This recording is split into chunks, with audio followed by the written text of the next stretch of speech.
All right, so the second story we've got for the show here is one that we cover pretty much monthly. Microsoft released their June patch set this week, Jim, so do you have some information on that one? Yeah. Today is Patch Tuesday, so as happens every month, Microsoft has released a bunch of patches.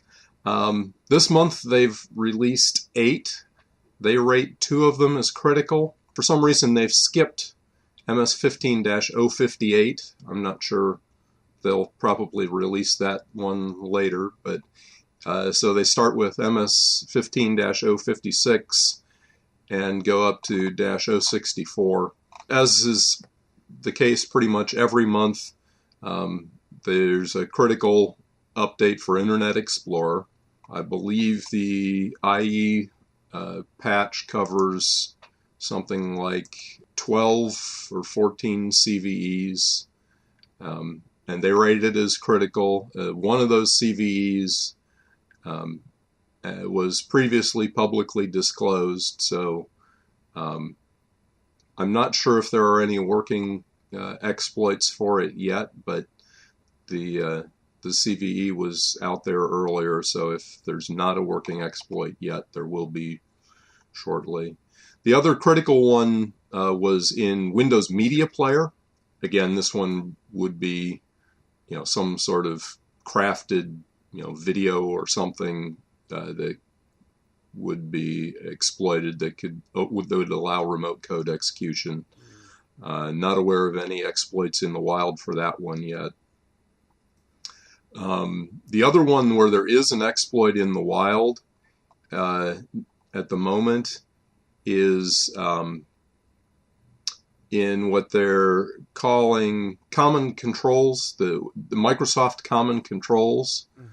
Basically, it's actually the IE developer tools. So even though there's an exploit out there, the tools are probably not all that widely used, so it's probably not one to worry about too much. The ones that that Microsoft rates as important that caught my eye are MS-15-059, which is remote code execution vulnerability in Microsoft Office. They rate this with an exploitability of 1, which means they expect to see exploit code within the next 30 days, but they rank it as important, which may mean that it requires the user to click on a link, but we know that users often click on links. So the other one that caught my eye was MS-15-064, which is a privilege escalation in Microsoft Exchange. This one could be used in an enterprise to potentially, elevate privileges, maybe get admin or domain admin in a domain environment.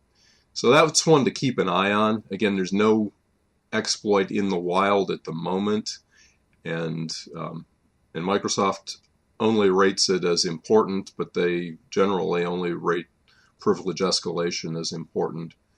So that's one to keep an eye on. Again, as we say every month, these need to be tested and, to the extent possible, deployed, ASAP, because once these are out there, the bad guys are going to be reverse engineering them immediately. So so eight bulletins this month. Microsoft rates 2 of them critical, the rest important.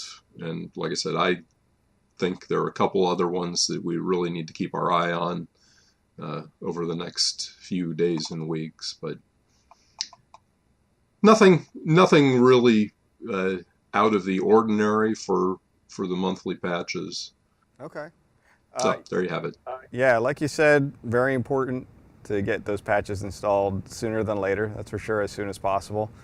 The one thing that came to mind while you're rattling those off is, if I was a bad guy, which I'm not, like an advanced persistent threat actor, I would want to leverage that Microsoft Office vulnerability to weaponize some documents, send them to my target, And then once I compromise them, I'm going to use that exchange privilege escalation to compromise the mail server. So that's like the two primary things APT guys do, Right. in terms of getting in. And then once they're in, the first thing they go after is the company email to try to figure out what this company is up to and certain things like that. So just to kind of Yep. That's why those two caught my attention too, and why I mentioned them. As those are the things that the bad guys are going to go after. Yeah, absolutely.